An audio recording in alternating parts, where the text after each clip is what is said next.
Hi, good afternoon from Singapore. Welcome to the 8-part Africa-Singapore Business Forum webinar series. Today's webinar will be focused on the consumer and retail technology opportunities in Africa. We would like to thank everyone for joining us today, no matter where you're at. And Huda, could I trouble you to move on to the next slide?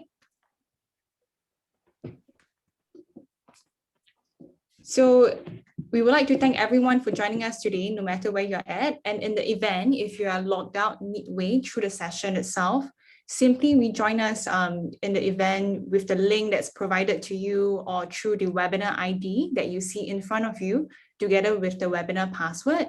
And to ensure that it's a smooth login process for you with limited any audio feedback, we encourage all attendees to only log in with one device. And then the next slide, we'll go through a quick overview of the program for today.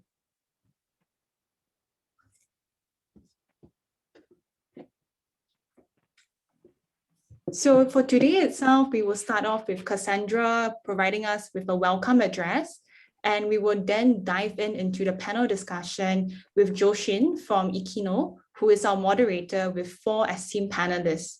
We will then end off the panel discussion today with a question and answer, and we encourage all of our guests to pose any questions that you might have. And with that, before we begin, we will have some technical notes. Currently, right now, you should be using either the Zoom application on your mobile devices or a web-based app. All guests/attendees, you are muted by default. And if you have any questions, please post them in the Q&A function that you see either at the bottom or at the top of your screen. Also, the chat function itself is actually used for any technical issues or any questions that you might have for Enterprise Singapore organizing team. And finally, we will be recording this webinar and sharing it with all attendees after the event itself. So to start the webinar proper, I would like to welcome Cassandra, who is the Deputy Director in Enterprise Singapore, to provide the welcome address.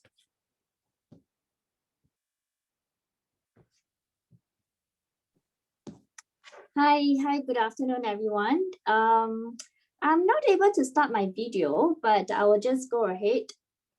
Let me see. Okay, now. All right, yes. Good afternoon, ladies and gentlemen.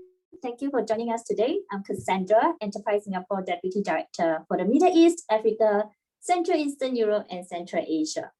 Welcome to the webinar on consumer and retail technology opportunities in Africa. This is the 5th installment of a series of 9 webinars under ESG, Africa Singapore Business Forum, or ASBF for short. And ASBF is one of ESG's flagship events that helps to facilitate communities from business exchanges and foster trade between Africa, Singapore, and Asia by bringing together business communities from this region to interact and network.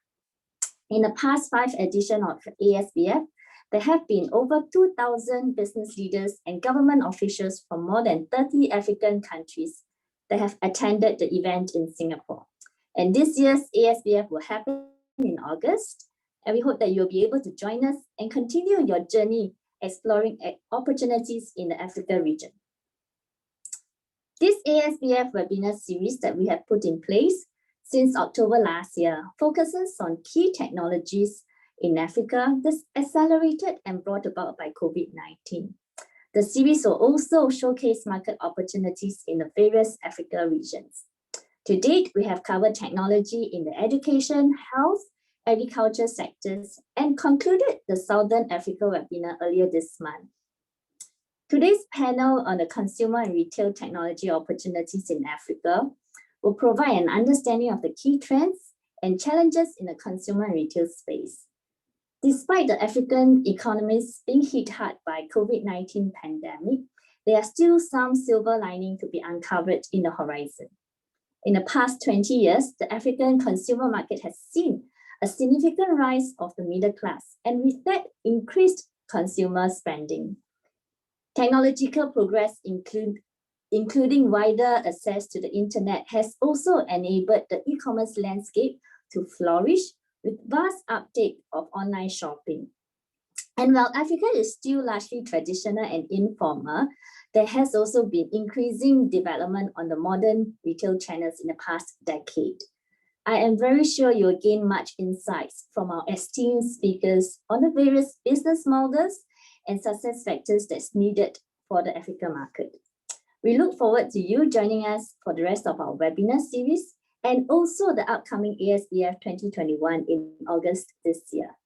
On this note, I wish everyone an enjoyable and beneficial session today, and I hand the time back to my colleague, Susan. Susan, thank you.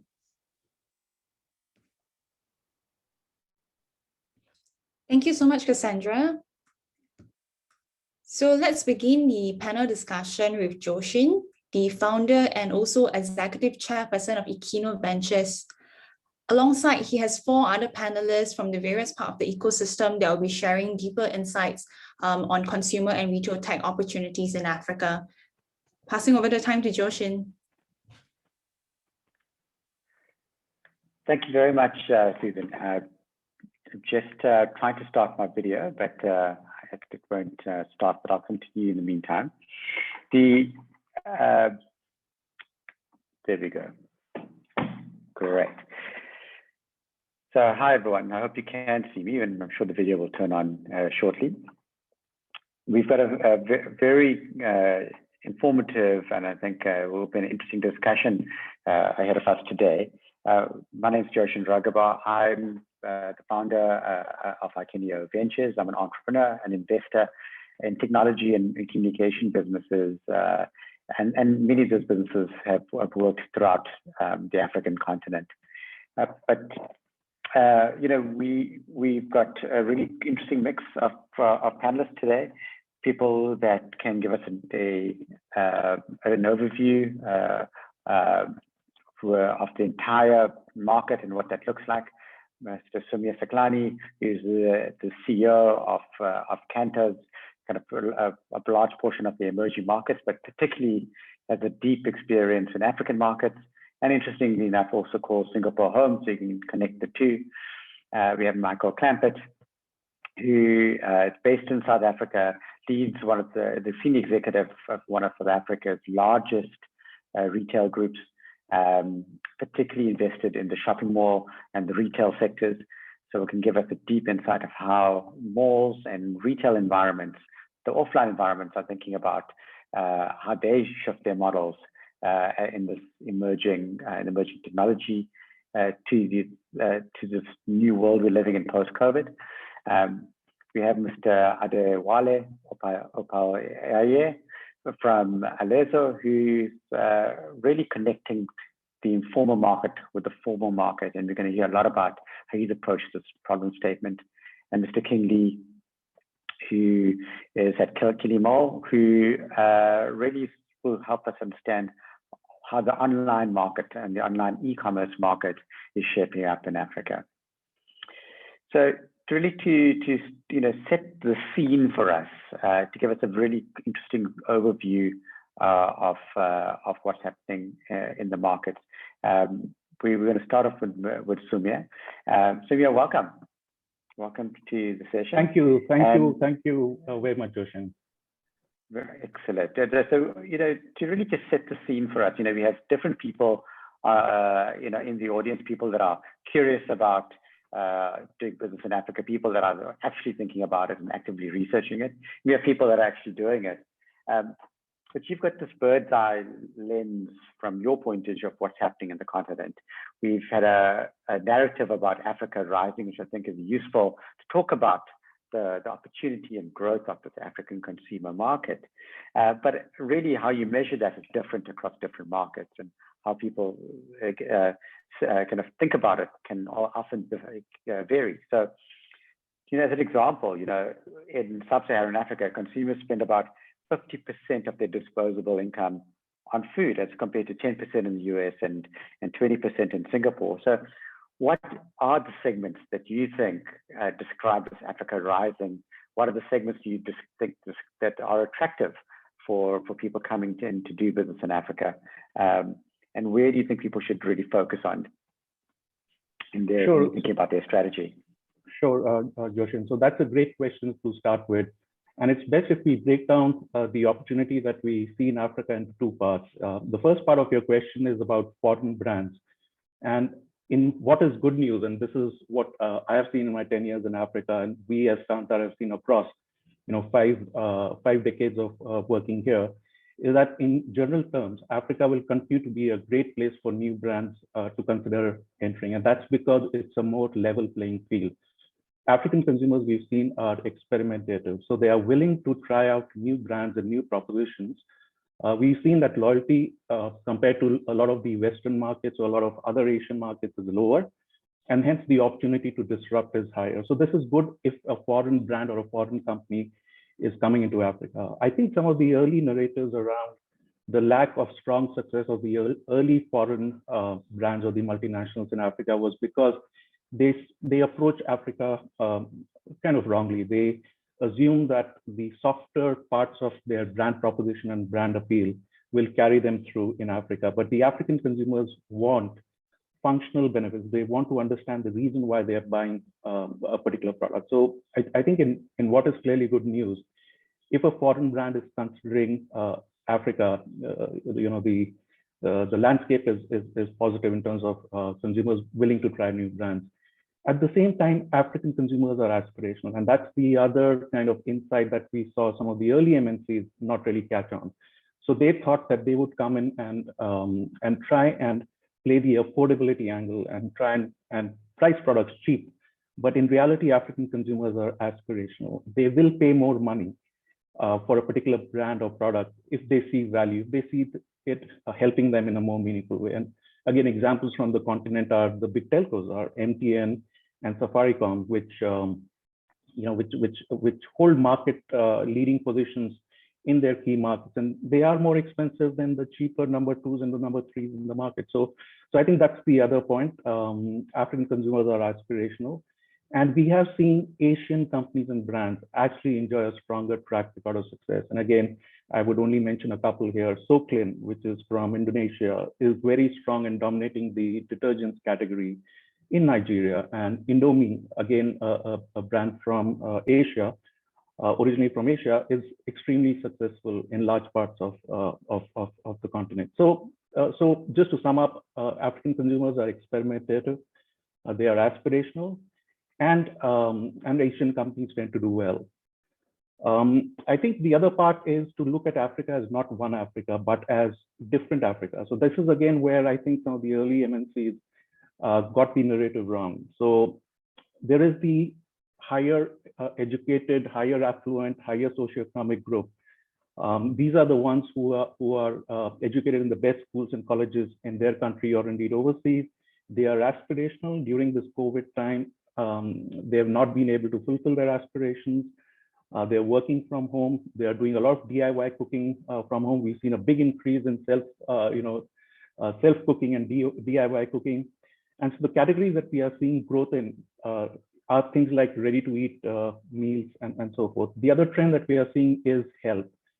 And we are seeing a lot of these consumers, especially the more educated ones, going for healthy products and self-care products. So we see interesting things like scented candles or aromatherapy products are going up. So there's that segment, which is right on top. And then there's the rest, which is obviously the sizable segment, which is the middle class and the base of pyramid consumers. And one needs to realize that these are young and aspirational consumers. These are the future middle class of Africa. And we've seen a lot of companies that have succeeded in the food sector, particularly.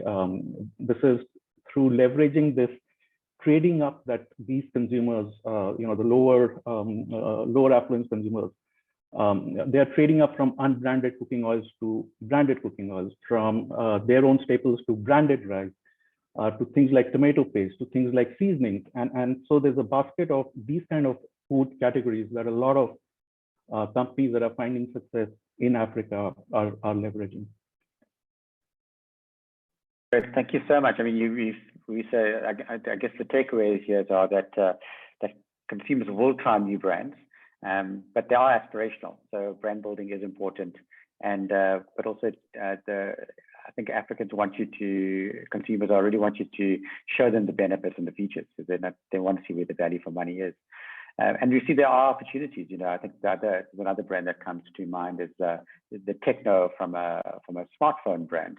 It's really come into to the continent and upset the Samsungs and the Nokias, etc., and really dominated a lot of the African markets in a brand out of Asia called Techno.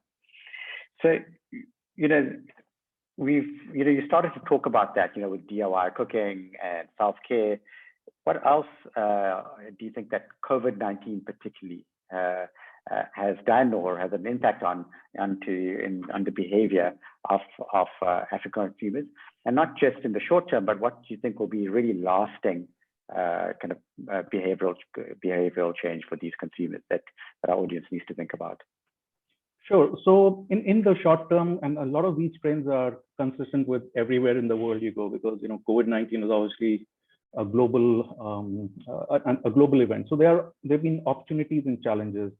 So firstly, disposable income has shrunk for a lot of African consumers. To quote you a number from our COVID barometer study that we do amongst consumers during this time, 86% of households in Nigeria said that they've had to reduce their spend on a lot of items because there's been a significant decrease in their disposable income.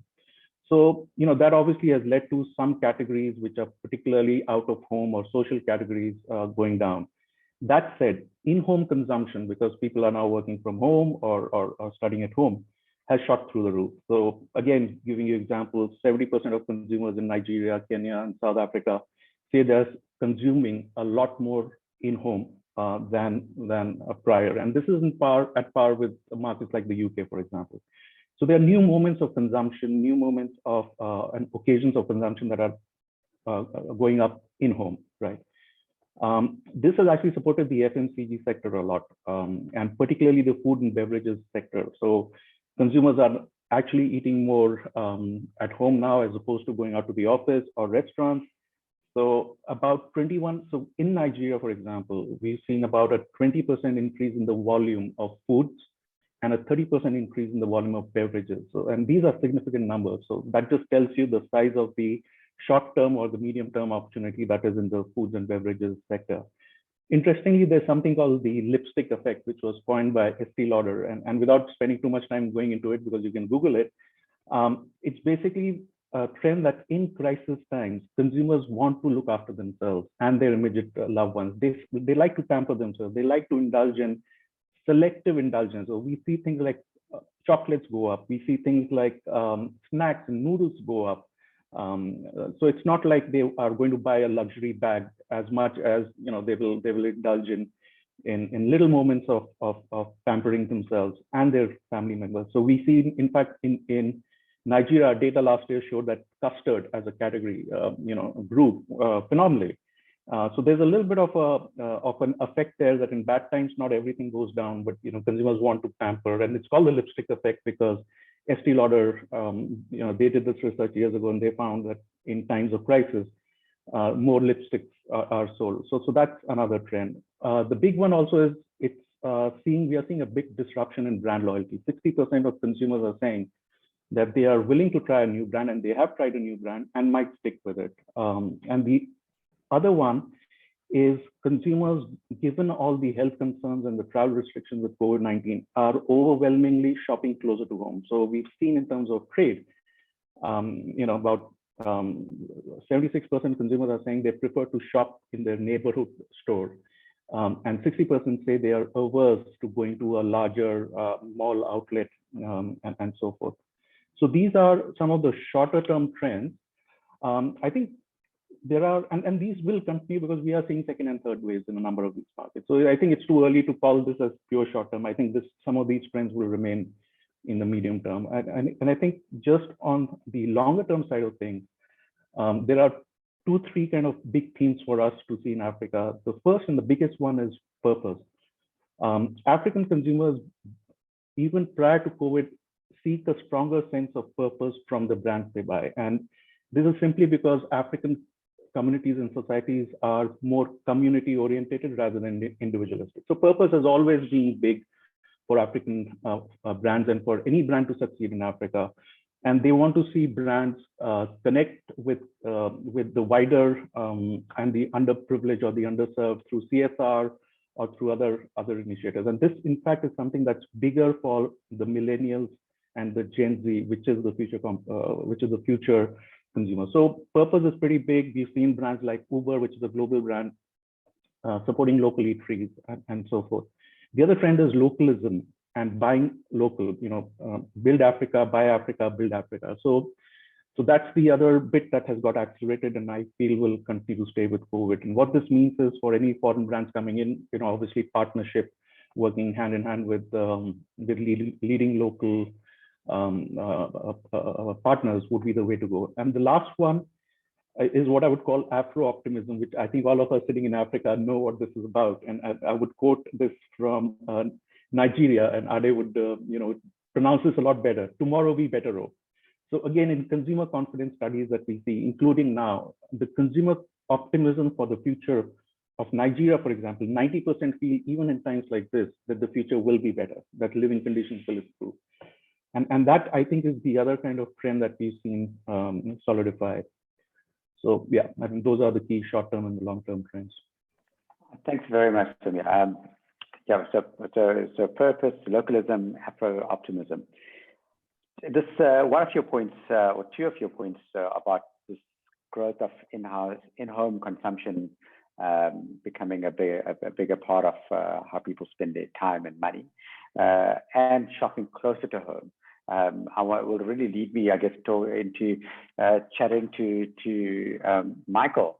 So Michael, you lead a portfolio of some of the biggest retail shopping mall assets in South Africa. So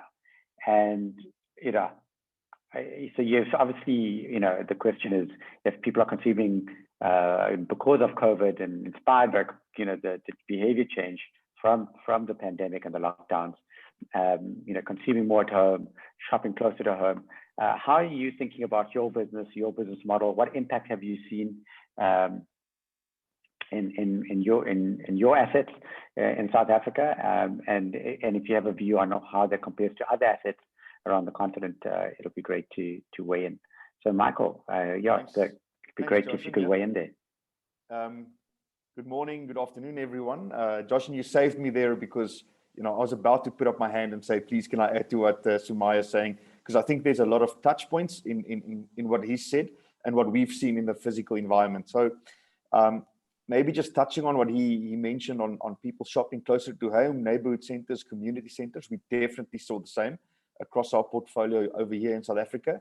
And we use data analytics to kind of track the movement of mobile devices through our malls. It helps us understand what the consumer journeys are like, and if we can do something to improve it.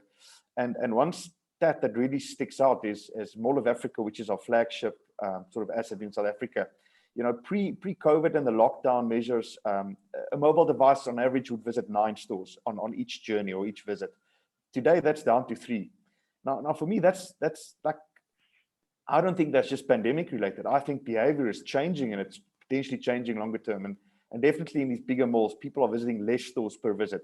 And there might be a lot of reasons for that. The point is the behavior is actual and it exists today. So I think we've definitely seen that. We've also seen spend shift to different categories. Once again, in line with what Sumaya is saying, a lot of home consumption, electronics and homeware really has had a good 8 to 12 months. Fashion, specifically menswear, ladieswear, the more formal, we don't have cocktail parties to go to anymore. We don't have offices to go to anymore. So certainly those categories we've seen struggle. And I think, once again, an international trend that just manifests locally. So if we look at kind of the way forward, the last real survey that was done in South Africa was in 2019. And at that stage, e-commerce sat at 2% of total commerce in South Africa. Certainly, it doesn't take a rocket scientist to understand that has been accelerated during 2020. But even if you grew e-commerce by 200, 300, 400%, it's still a single-digit number in South Africa. And I think the opportunity for everyone, both if you're in physical retail or if you a prop tech or a tech company entering the market, is how do I accelerate the growth in e-commerce quicker? Because I think it's happening. It's happening as we speak today, and we have to find ways to facilitate that. So certainly as a mall owner, what we've done in the last 6 months is we've really interrogated what our competitive advantages are in owning these assets all over the country. You know, we've got access to a lot of people in certain regions. The logistics infrastructure for retailers are already in place. We've got access to consumer markets because we've built brands and we've built loyalty over 10, 15 years. And really, these are elements that you should focus on and potentially partner or develop your own technology to focus on servicing this new e-commerce market by using what you have in existence today. So really, there's a lot of things that we are looking at, and I think it's an exciting time to own businesses, specifically retail businesses in Africa.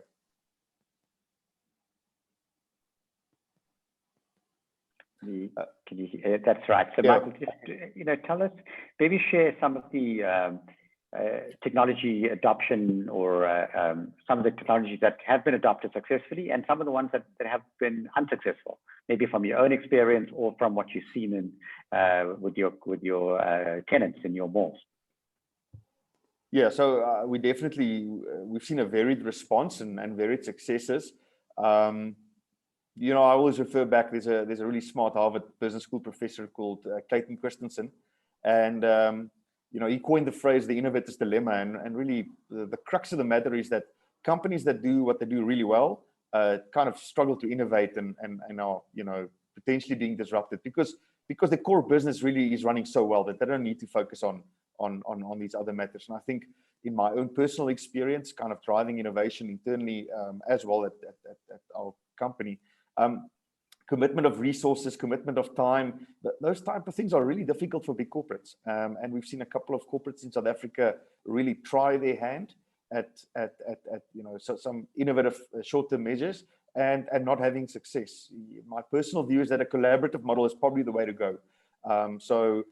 Partnering with those that are showing some success, even at an early stage, might be a better road to success than trying to do all these things on your own. And there's a couple do you have an example of a collaboration that you've seen that you could describe that you might have seen work for it?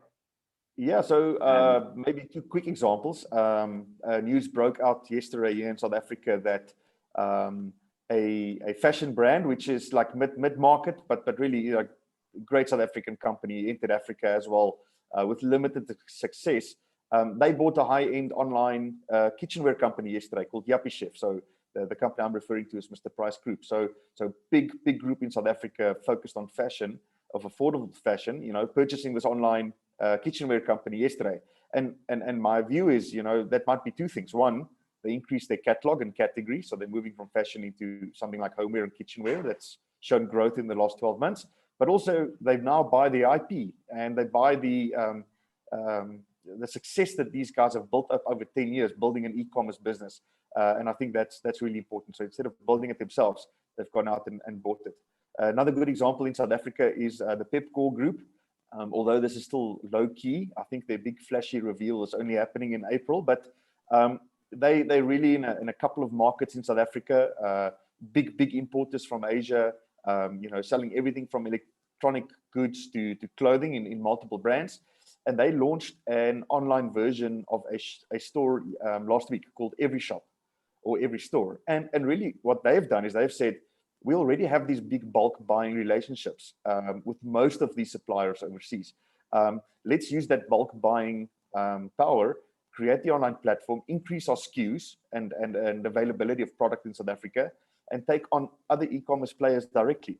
So although they're not a technology company per se, they're using their skill and muscle in terms of buying power to try and outwit the current e-commerce players in South Africa. And it's going to be interesting in the next 12 to 24 months to see how that plays out once they launch properly to the public. That's fascinating. Okay, I just wanted to now talk with Adewale and hear really how we've heard about the formal sector from Michael and we just now talk about how is the informal sector shaping up and changing and how they've been connected to the formal sector. And your experience at Alezo is fascinating.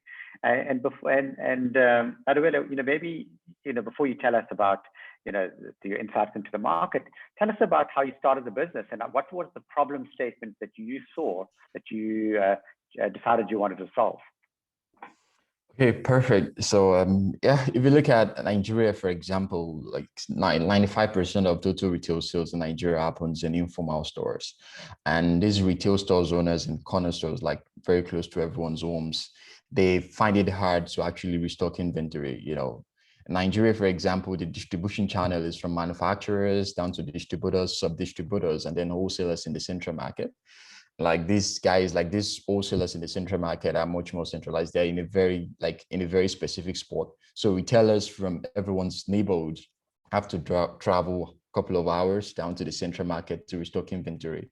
So if you look at it, for example, it makes it hard for them because these retailers have to shut their store, go down to central market. Like getting down central market, they have to hire a taxi driver who takes them down to the central market, right? Negotiate prices with the wholesalers in the central market. Then they have to like transport this product back to their store. With this way of of operating, they lose money. Like they have to shut their store, which means they're losing income, right, from sales.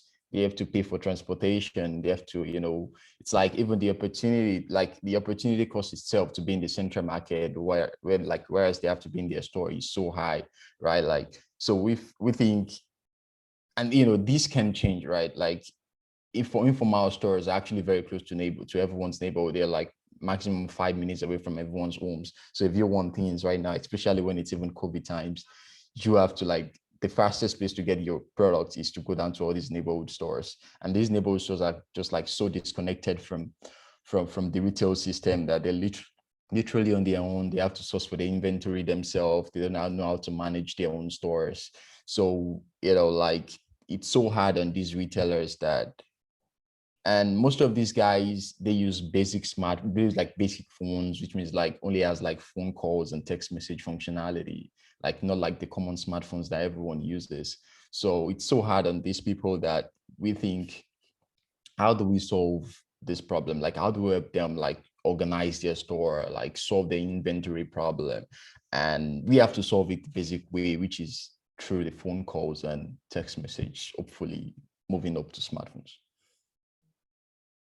Yeah, that's fascinating. So I love hearing entrepreneur story. When was that moment that you decided you wanted to solve this problem?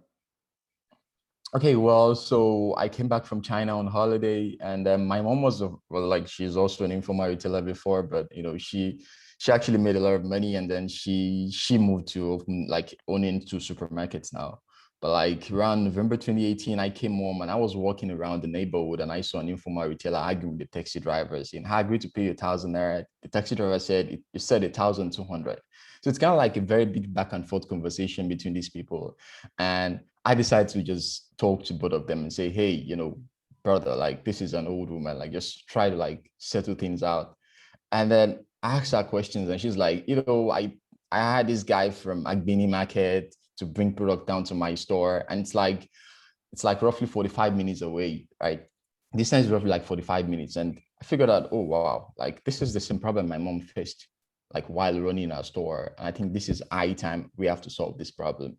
So I went back to the house, put a lot of like pens on the book, and I dropped out of university, started a company to say, wait, this has to get solved now.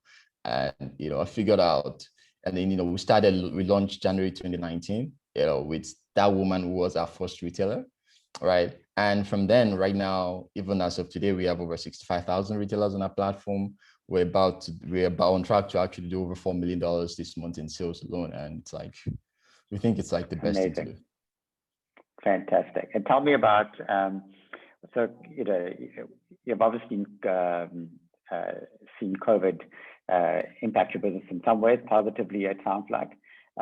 What do you think this has for your implications for your business and Allozo's strategy in the medium and long term?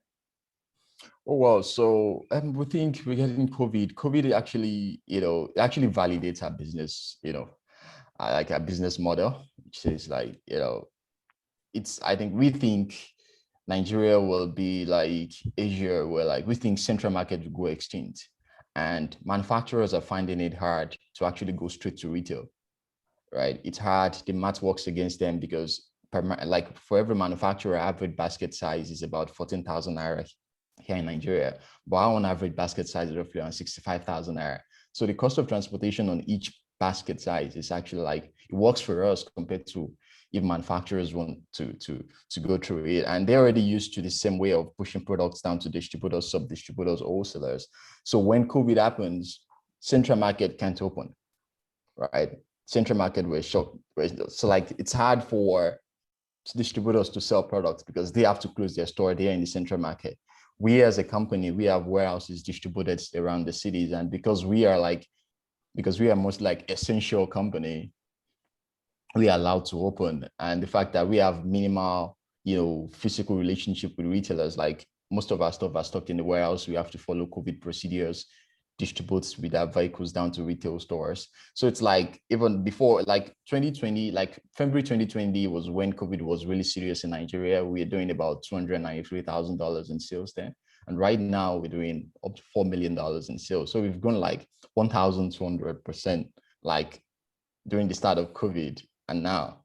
So it's like COVID has actually helped the business a lot. And we think it actually validates what we are working on. And manufacturers right now, yesterday I was in talk with the Coca-Cola Hellenica. They're like the last drink company we're talking to right now. They actually see benefit in what we're doing, to say, oh, this is a company that can push us straight to retail, and I don't need to depend on some guys to push my product to another guy push the product to another guy before it gets to the real guy that is selling my product, right? And even during COVID, there is like price instability. Everyone, because no one can go out, everyone puts price at whatever amount they feel comfortable with. And with someone like us who say, okay, you guys only pick my product and you take it straight to retail where consumers buy them, why can't I just use you guys and tell you guys, this is the price I want to sell my product at, and they get it there? Like, it's like recommended price they want to sell the product at, so they get it to their store that way. And we think like COVID has actually helped the business a lot. And it's like, in general, just like validated the entire thing we're working on. You make it sound very easy, but I'm sure it's not. To talk to you about some of the logistical challenges. For example, cold chain has always been a challenge in most African markets. And how have you dealt with these types of challenges, making sure there's a consistent cold chain, for example. And then obviously the question is, so the pushback from wholesalers to your business and to distributors must be coming, or must have already be there. How are you dealing with that? So the first question on kind of just logistics, and the second one on competitors and people that you're disrupting. How are you dealing with that? Okay, well, so on the transportation aspect, if you look at Nigeria, for example, like cold chain, Nigeria's like cold chain distribution is just like 1% of the world's, what's the world, like the world's, like it's just 1% of what the world is doing. And, it's so like, it's a little bit like small here in Nigeria. We are the laser right now. We don't really have that much facility to actually do cold chain right now, because you have to have like, refrigerated, transport system and things like that. And in Nigeria, for example, we lose about $9 billion, even like on food storage, because no refrigerated, like for refrigerated product. So it's kind of like hard here in Nigeria a little bit, but like we are on track to, right now we do core essential goods, which are like packaged goods. So we are, like fresh products and pharmaceuticals is one thing we're also looking into, and we're actually building infrastructures to ensure, like right now we have over 15,000 square meters size of warehouses, and which is growing 20% month on month. So we're actually working really hard to ensure, like with our decision to actually venture into other products, like other agri products and also pharmaceuticals, we think, we're not actually there yet as a company, but we're actually on track to work on it. But when it comes to distributors that we're disrupting the business, some of them actually got to understand, like when technology comes, it actually disrupts things, right? Most of them can adapt, because in Nigeria, distributors actually focus on certain products. A distributor sells only drinks, another distributor sells only noodles, another distributor only sells oil, right? And it's hard for these people. These people don't want to be like, they don't want to be kind of like, they don't want to hold that much inventory. They don't want to take that much risk. But someone like us who is willing to sell across all boards, right now, an average distributor in Nigeria sells about 10 SKUs. We have 263 SKUs. Like these are like essential goods, like fast moving goods. Like all these products actually have a maximum turnaround time of 3 days. Unlike other distributors who only sell like few SKUs and like they just believe in it, right? So we think we've had discussions with manufacturers over it, and manufacturers are kind of like in a very hot spot right now because disrupting the legacy way of doing business to a new technology platform that helps them do things in a much more efficient way. It's kind of like a very hard decision to make for manufacturers, but they thought about it and they're like, okay, at the end of the day, the biggest problem in Nigeria is trying to go straight to retail. These distributors are not helping me with it. We've had like conversations with manufacturers who actually tell us, hey, I've had a distributor that bought my product at 16,000 naira and actually hoarded my product and sold at 26,000 naira, whereas my recommended price is 17,000 naira. So it's like manufacturers have been able to ransom by these distributors and sub-distributors. So someone like us that is coming in, we actually helping not only manufacturers but also retailers. We've had retailers right now, like we can only, even as a company, we can only supply about 60% of all our entire orders, right? And we've had retailers walk down to our own warehouse to say, hey, you guys, please help me process my orders, right? They've had like physical meetings, like phone calls, whereas they could go down to the central market to buy it because they look at, okay, why do I have to go to someone who doesn't care about me? Someone whose end goal is just to sell product, right? And like retailers are like much more comfortable with sitting in their store right now, focusing on their businesses. And like distributors and wholesalers have no other option than to just let technology win. It's kind of like the way, and there is no change to that. And we are also looking at a way to see if we can coexist together if it's possible. Possibly, like these guys already have like some wares or whatever, but we think we're solving a very big problem, which is manufacturers keep producing products, like retailers keep selling your product. But we'll be the bridge that connects both of you guys together. We push manufacturers' products down to retail. All data's informations right now, we've been talking to manufacturers and we told Biggie, oh, we can tell you where your product sells more. So we can tell you, oh, location, hey, your product sells more here, but doesn't sell more in location B. These are like services. These are like informations like existing distributors can do. They only sell product, right? So manufacturers see benefit in what we are doing. Retailers see comfort like in what we're doing. So like, and these are like the most important guys in the chain. The moment you actually satisfy these two guys, you're winning. Yeah. So that's kind of like the way we think about it. Excellent. Well, it's a great story.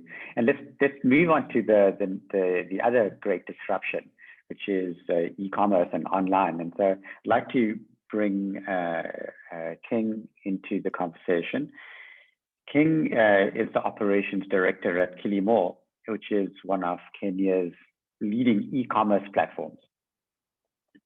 And we know e-commerce is growing significantly, especially beyond post-COVID, but it is still small. So, yeah, King, please share with us how Killimore has positioned themselves in the market. Have you seen growth because of COVID, and how are you thinking and feeling about your business and its prospects?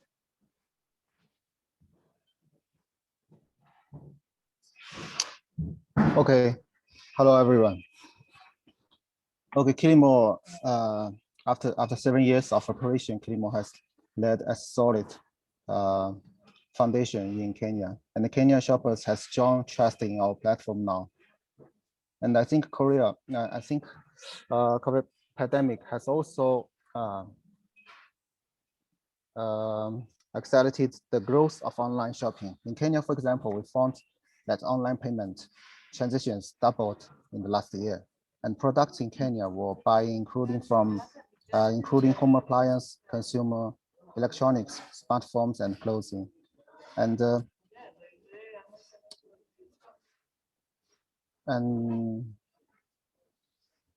okay, Killimore made a great contribution to people living during the pandemic, during the lockdown period. We enabled local suppliers to sell fresh products such as vegetables by our platform. And we have also imported large quantities of masks where we had to charter a flight to Kenya. Some of these sold on our platforms and have also donated to charities such as schools, government, and the slum. Okay. Thank you, King. Do people use credit cards, cash on delivery? What are the main payment methods for online, for e-commerce in Kenya?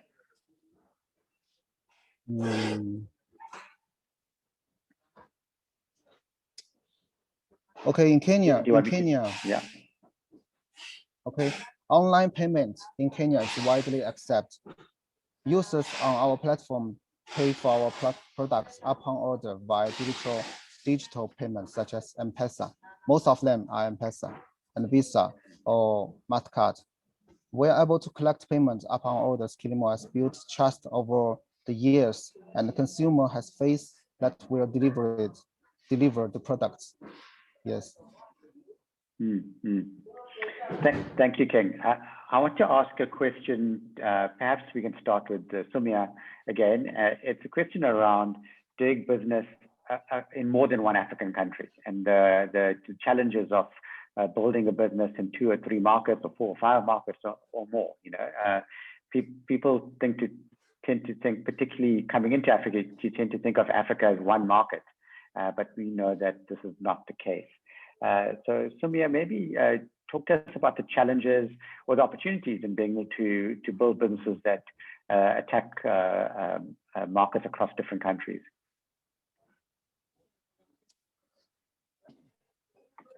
Okay, I think in every country, especially in Kenya, this business model it can be successful, and it's no doubt can be accessed.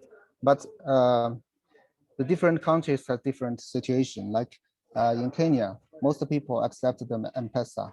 They can pay in advance. And in the other countries like Nigeria or Uganda, so maybe the people cannot accept to pay in advance. And I think the most challenge in Africa is the warehouse management and the logistics management for platform. Okay. So King, I will come back to you. I would like Sumia to answer the question or give his perspective. Sure. So I'll come back to you. Go ahead. Sure. Sumia.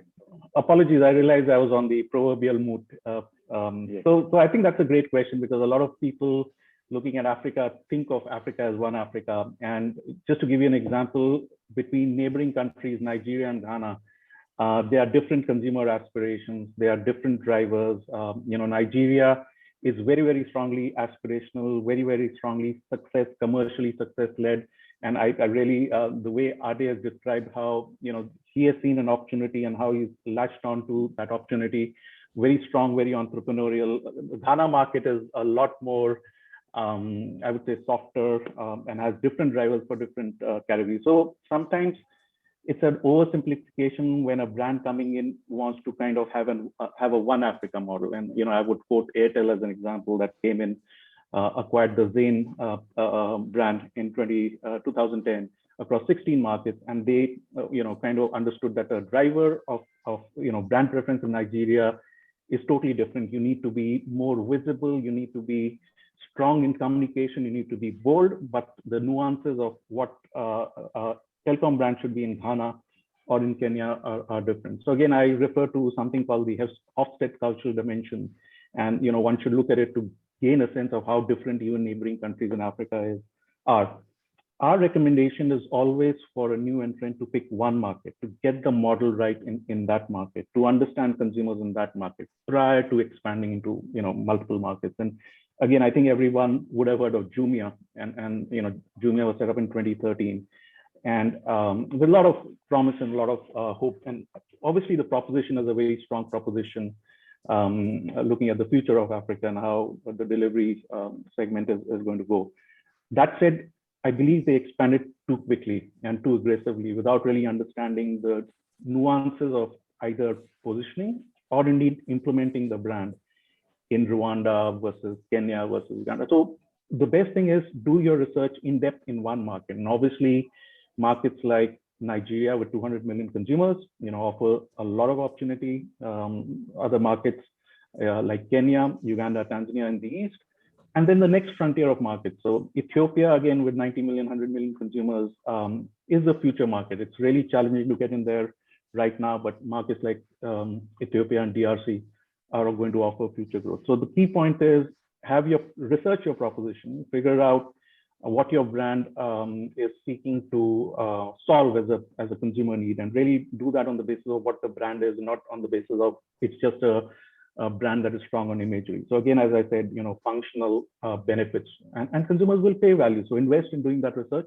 Choose a market to start with, build your foundation there, and then expand into other markets. Good. It's a great insight. Just I want to go back to King, because you were starting to talk about an important challenge in e-commerce, which is logistics and warehousing. Can you speak more about the problems with logistics and warehousing and how Kilimo is trying to solve this? Okay, I think in Africa, the warehouse accuracy rate is very difficult to make it 90%, 99%, because of the thief or the other things, or the management level. It's very difficult. So this is the most challenge. When the warehouse cannot manage well, so the customer make order, but not exactly, always canceled, always cannot find, always stop out. So it's the most important thing for Kilimo. And the logistic, because of for Kilimo, we cooperate with the third-party company. We don't have our truck. We don't have our logistic company. So we should control these companies. It's very difficult for us to control these companies because they have their own business, and the e-commerce is just starting, and just starting in this country. It's not a big how to say. It's just starting for the logistic companies. It's not a big customer for them, so it's very difficult to control them. So it's very so this is the most challenge for us now. Yes. Okay, I understood. So I can maybe that's a good segue to a question I want to ask Michael, and how I see that shopping malls, retail precincts are also starting to gear up their presences to support last mile delivery in e-commerce, bringing warehousing closer to the consumer, repurposing some of your space when it used to be retail space into kind of just-in-time warehousing. Have you seen that play out in your assets? Or is that a trend that's becoming important or not? How do you see that playing out in the role of retail? Yeah, I definitely believe so, Josh. And I mean, there are two main models, right? Maybe colloquially you can refer to them as the Amazon and the Walmart model, but locally different retailers in South Africa are following those two models. The one is a centralized DC type delivery model, and the other one is a in-store fulfillment, or using the store as your last mile fulfillment model. And I mean, I've really been doing the research around that. If you speak to some of the retailers that have gone from physical to e-commerce, they will tell you, or they have told me that, at the end of the day, running advertising,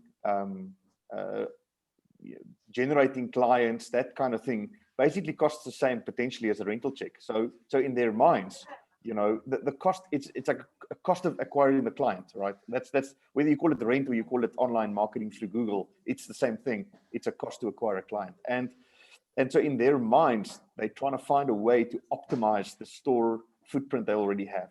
Because if you already acquire a client via that physical presence, well, maybe you can use that for some other reason. So I think a lot of work is going to go into that. A lot of work is going to go into understanding, is the retail precinct or the landlord going to play a role in creating enough critical mass or its own platform that can service all of these retailers, i.e. it's almost like an extension of a rental service, but you can get delivery of product as part of your monthly rent? Or is it something that retailers will have to develop kind of on their own and maybe via some partnerships or collaborations create scale in that way? I certainly believe scale is the answer here. I don't know how it's going to be achieved eventually, but certainly there's a massive role for retail precincts and physical environments to play in that in future. Once again, most consumers are already located close to malls. That was the reason malls were built 20 years ago, 10 years ago. It was proximity to customers or proximity to CBDs. And that certainly is an element that you have to consider and use in the business model going forward. That's interesting. So I want to maybe segue to from kind of logistics into just the consumer in the front end and marketing. Are you seeing technology being used more in loyalty programs? How's the more developing their own loyalty programs to get people in, or you're just supporting the client's loyalty programs? How's maybe that as a strategy playing out for you guys? Maybe a bit of a secret I'm letting out now, but we are launching a transacting platform for our physical retail environments at the start of April. The main thinking behind that was that in the past, we really only had a physical relationship with people that visit stores. The digital or more intense relationship would sit with the retailer. You would have membership cards and club loyalty cards and those type of things. And certainly we see a massive opportunity in joining this kind of loyalty economy, right? So whether it's a bank or an airline or a grocer, they've all got some form of loyalty programs. And we are looking to participate in that and provide some sort of value to consumers that do visit these physical environments. In the end, potentially that can be part of the lure to physical retail versus just pure e-commerce, is what other value could we provide to that consumer to still make him come to the physical environment and enjoy that. So we're launching a platform where we've created scale. So it's a kind of templated loyalty program. So each one of our retailers in the malls can label their own sort of program on the base that we've built. And we're also allowing digital payments via vouchering.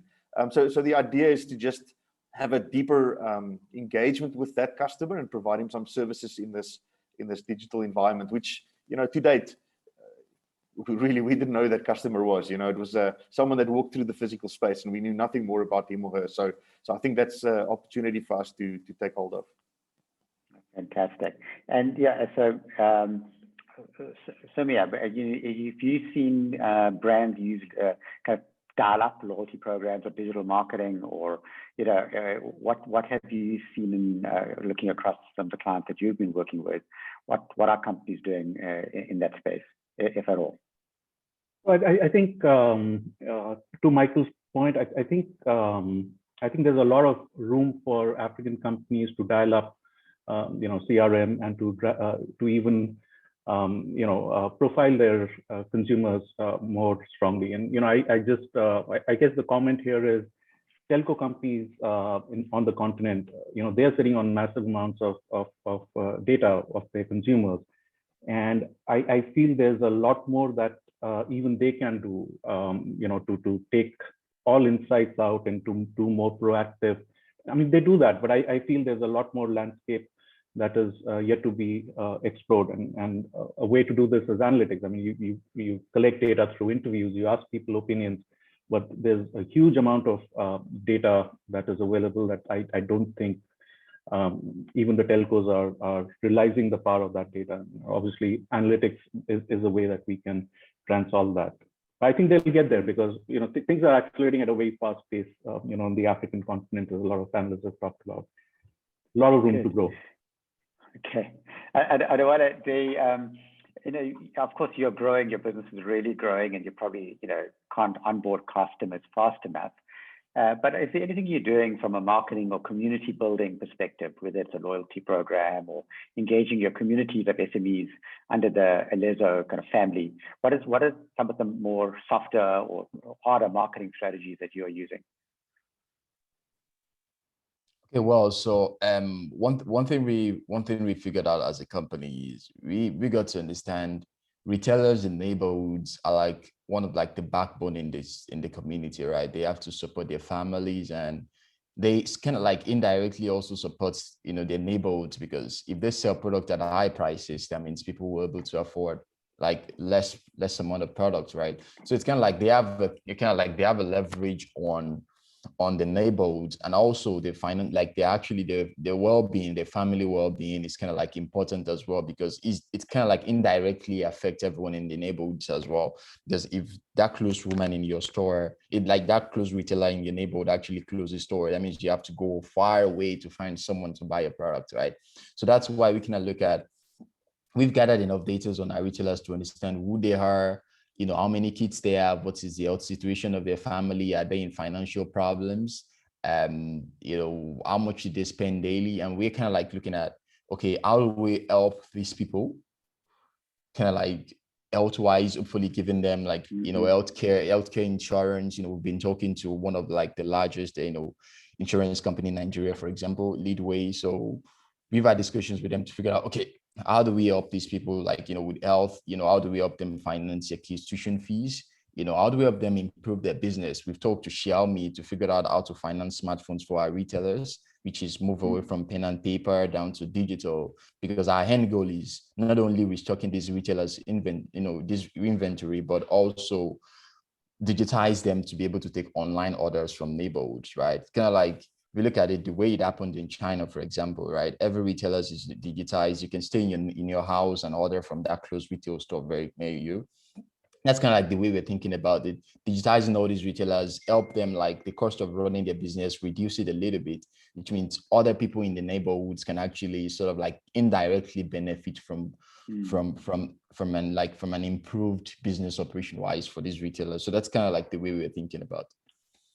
That's excellent. Okay, so I'm going to do a final round of just comments and questions, and then we can open it up to some Q&A if there's space. So, you know, with King, I will start with you. You know, if you know a problem, you know, always creates an opportunity for someone wanting to solve it. What is the problem you would like, the biggest problem you would like to solve, or you need to solve at Kilimall?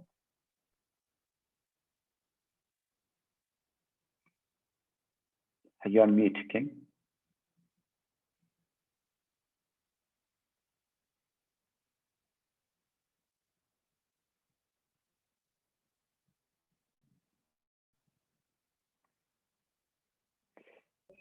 Oh, okay. Hello. There you go. Yeah.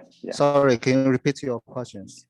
My question is, what is the biggest problem that you are facing that you would like to solve at Kilimall in growing the business?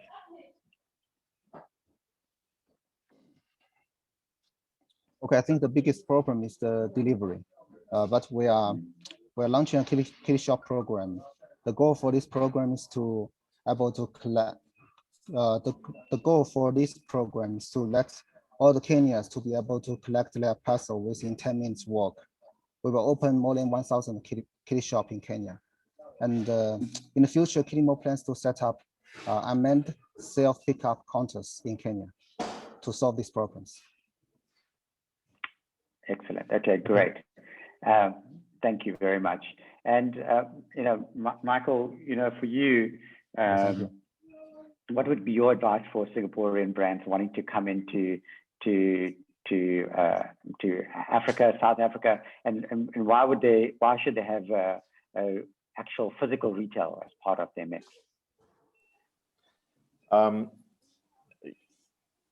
Maybe as Sumaya has mentioned a couple of times today, Africa remains a big growth opportunity for the entire world. And that's why you should probably start dipping your toe as soon as possible. You know, do your homework, figure out which territories you're going to start in, because I agree with him. You know, Africa is not one place. Understand which jurisdictions you're going to try first. Go to those markets, you know, build your presence and build from there. You know, there's lots of opportunities. You can engage with industry bodies, maybe focusing on South Africa, because that's the extent of my knowledge. But there are industry bodies that you can talk to, whether it's the South African Council of Shopping Centers. We even have a local SA PropTech Association. So all these bodies are maturing, and certainly as they gain more prominence, you know, they would be a good first call for any company trying to enter that the country of South Africa to understand, who to speak to, what the lay of the land is, and if the opportunities do actually exist in that specific part of the industry. Thanks, Michael. Adewale, and for you, you're innovating at almost every level in your business now, but could you maybe point to one, maybe two of the big drivers of innovation over the next 3 years in your market?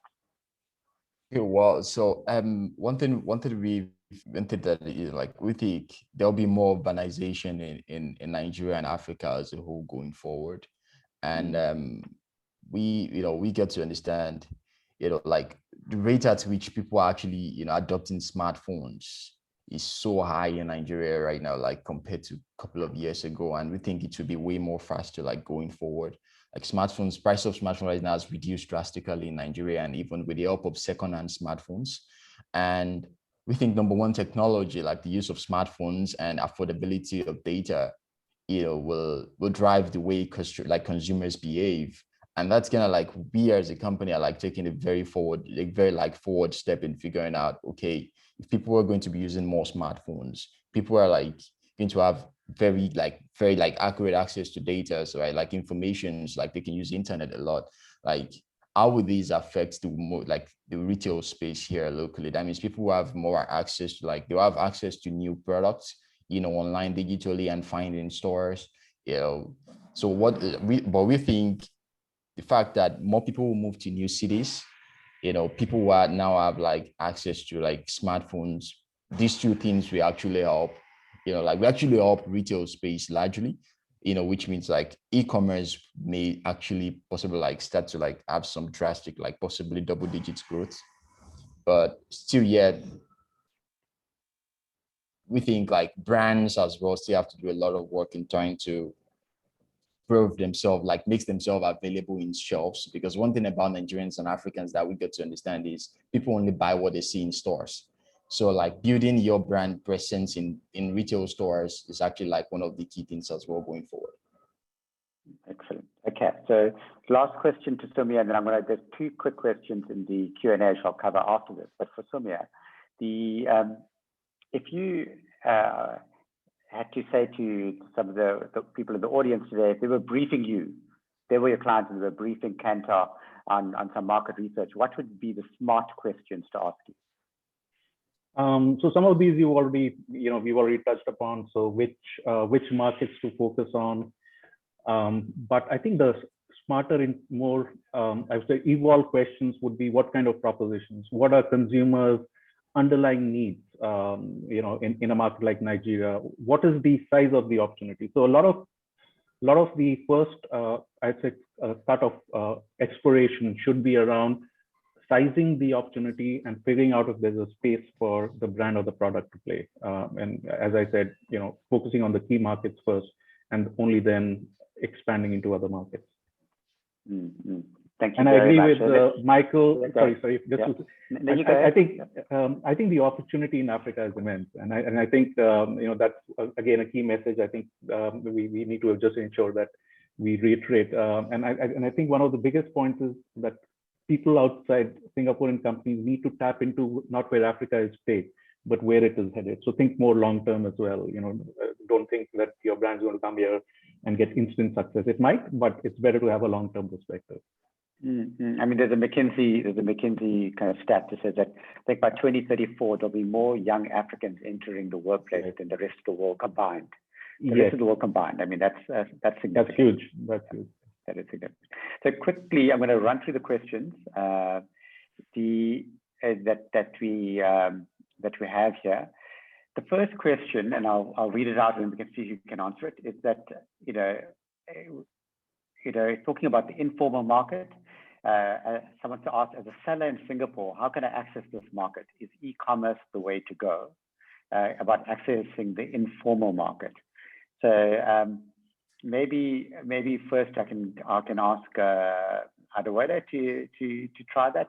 Is e-commerce the way to go, or something like Alezo, which is not e-commerce but really digitizing the distribution network? And I'll ask King as well, but Adewale, go ahead.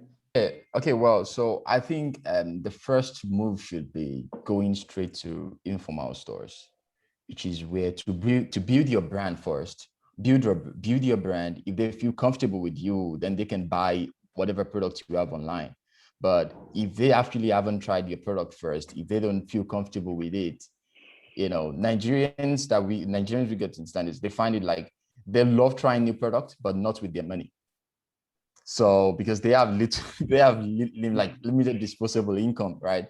So it's like one thing we over the past 2 months, we've been talking to 7-Up bottling company, the Pepsi guys, they just built a new energy drink. I've been trying to push the product down to retail. So we're testing it out with people, with retailers to say, okay, retailers, Pepsi has this new product, try it out with your consumers.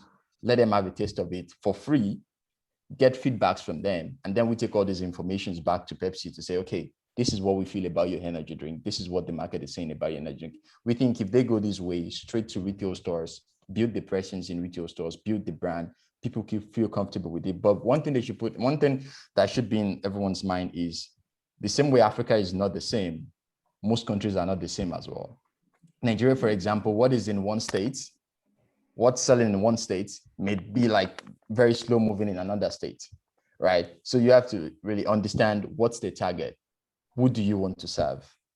Look at that, look at the pricing, then create your offline presence. If you create your offline presence first and you try to move digital afterwards, then it works for you. But people seeing things online, they are Nigerians, and I think Africans believe in instant gratification, which is, okay, I'm paying, I'm getting my product immediately. And they actually test products that they feel comfortable without. So go straight to informal retailers first, create your offline presence, then online comes afterwards.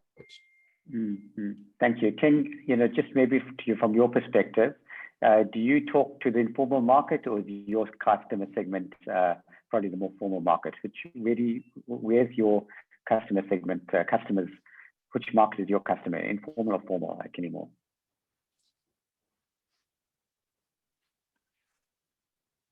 Okay, I just talk about Kilimo. For Kilimo, as my suggestion, the selection of products is important. And the second is for the new company, for the new supplier, I suggest to use global shipping model to test the market first. And they can know the products is well sold or not. If the sales volume is good, supplier can switch to fulfill by Kilimo. And where supplier ships their goods into Kenya in our warehouse, and the Kilimo will help to fulfill the order when the order is made. Okay. And then on the next question is about what are the exporting opportunities in Africa? How capable are the manufacturing or the factories, hard goods and textiles infrastructure set up and shipping capability to ship finished goods from Africa to Europe and the United States?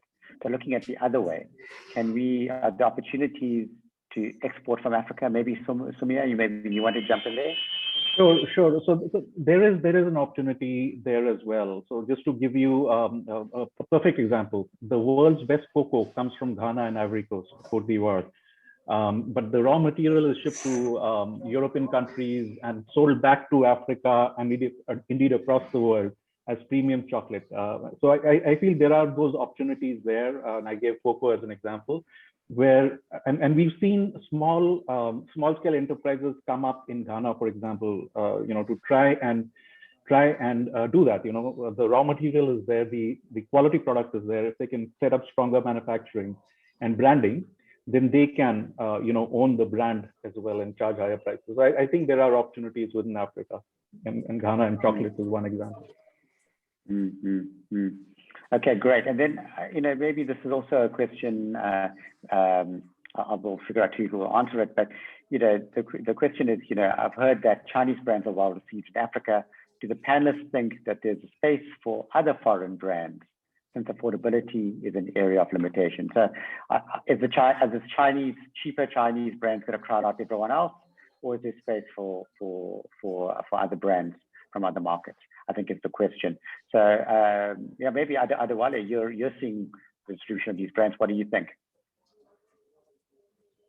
Well, we think in Nigeria, like over almost like 200 million people, like there is room to grow, like there is room for new product, there is room for new brands to come in, right? The market is way too big and no one can comfortably say they control the market, right? But one thing that has to be, quality is the number one thing. So if you have a very quality product, and after quality, then you can now start looking at affordability, right? Because a larger percentage of Africans and Nigerians are like, between middle class to lower class, right? So you have to enjoy, like, you don't come to a market like Nigeria and Africa and you come with a smart, like iPhone-like idea. Like that's way too premium. That's way too premium. So you have to look at, okay, is my product of good quality? It's of good quality. Okay, look at affordability. And after that, then you have to look into brand presence. So if you have presence in every stores, like in every retail stores, like people get to know your product, then like you already checked almost all the boxes. So I think that's kind of like, there is room to grow, there is opportunity in the country and in the nation, like in the nation overall, but you have to consider like quality, affordability, then presence. Yeah, I think Sumi, you talked about it earlier. Yes, we need to have consumers want to try new brands. They have to have the right benefits and features that make sense from a value proposition. But absolutely, African consumers are aspirational. So there is an opportunity for brands, and it's not just on pricing. I think that was well answered quite earlier. And then perhaps, maybe you can also answer that if you want, but also the next question I think is quite interesting. It says, with the current COVID trends, consumers are switching and trying new brands. How do brand owners look to create brand stickiness moving forward? So obviously this is where they need to be inventive in all aspects and all the 4 Ps.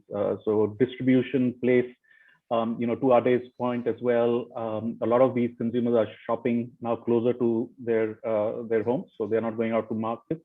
So you need presence, you need presence and visibility in these stores. So this is where informal trade, is even more important. Obviously, from a pricing point of view, while you don't want to price cheap, but you want to give value. So we've seen, for example, some categories being bought more in bulk now, because consumers are finding greater value. So having the SKUs that really people are wanting in these times, single serve as well. These are times when again they don't want to spend too much, but I gave indulgence categories as an example. Anything that you can serve from a LUP or low unit pack, for example, allows consumers to consume your product and not chunk out a huge amount of money. So if you look at all the 4 Ps, there are opportunities, for brands to continue to strengthen their presence and indeed, have consumers buy them and remain loyal to them. So you don't want, we've seen data that says if a consumer tries another brand, then it's what is called a delta moment, and then you'll find it more challenging. So you got to, keep them locked into you. And obviously communication is important. Keeping quiet and not communicating in the appropriate manner, not spending above the line, is a recipe for disaster as well in these times. Mm-hmm. Okay, and I guess the last question is, I think it's in your wheelhouse, Michael, is in terms of retail tech solutions, what would be the advice for market entry? Should we go direct to mall operators, developers? How open are they in working with Singapore-based retail tech solutions? So, Michael, I think that's your wheelhouse. Michael, are you still there?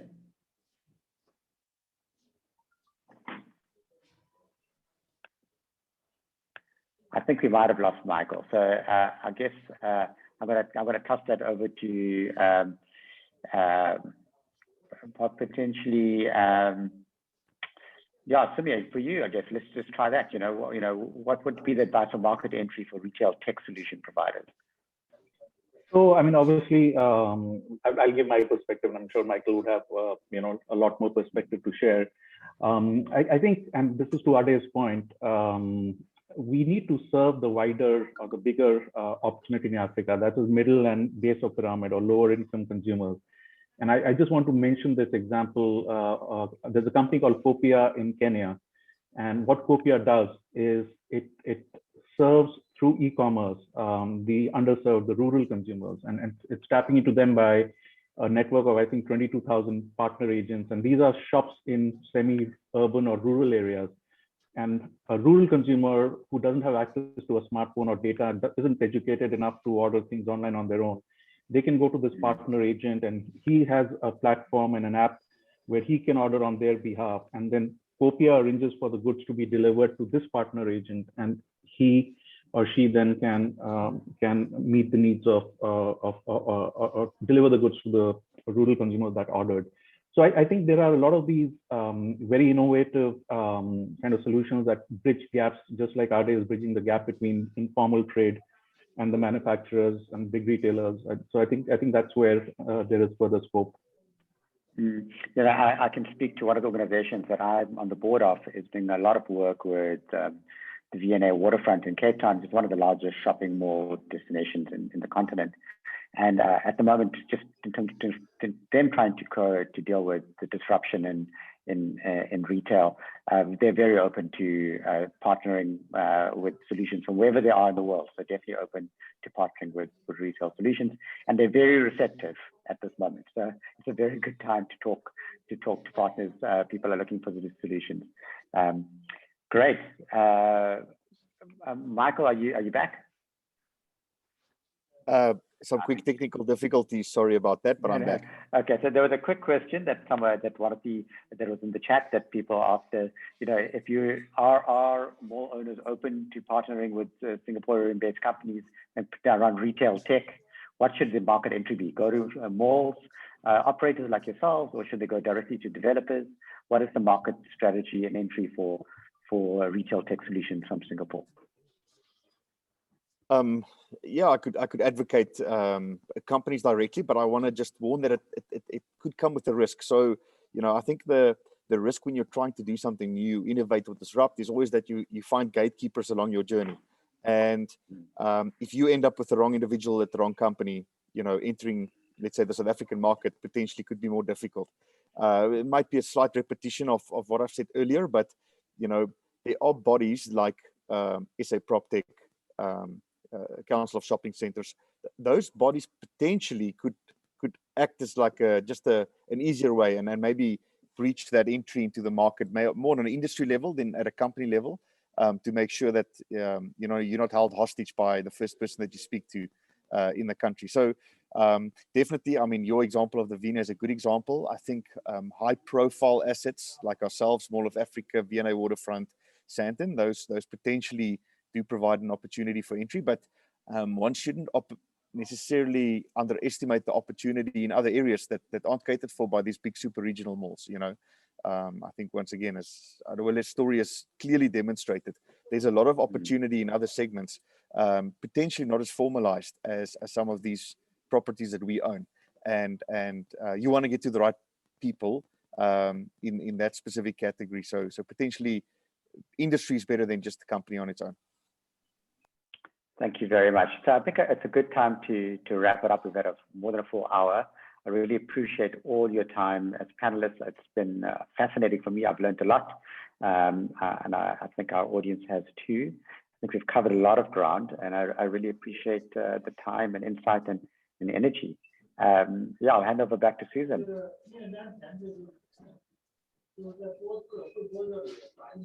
Hello, hi. Thanks so much, Joshi. Yeah.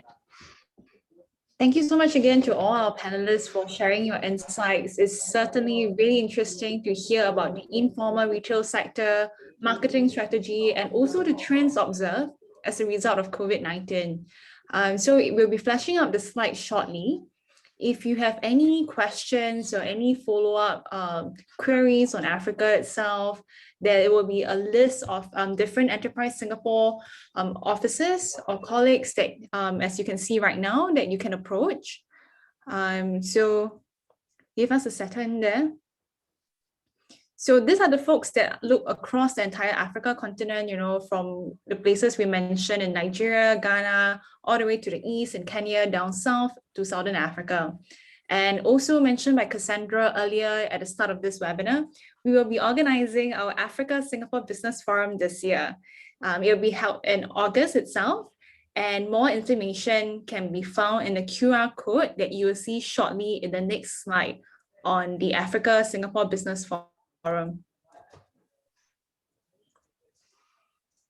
Thank you so much, and we look forward to seeing you at our next event. And thank you so much to all our panelists once again. Have a good day ahead.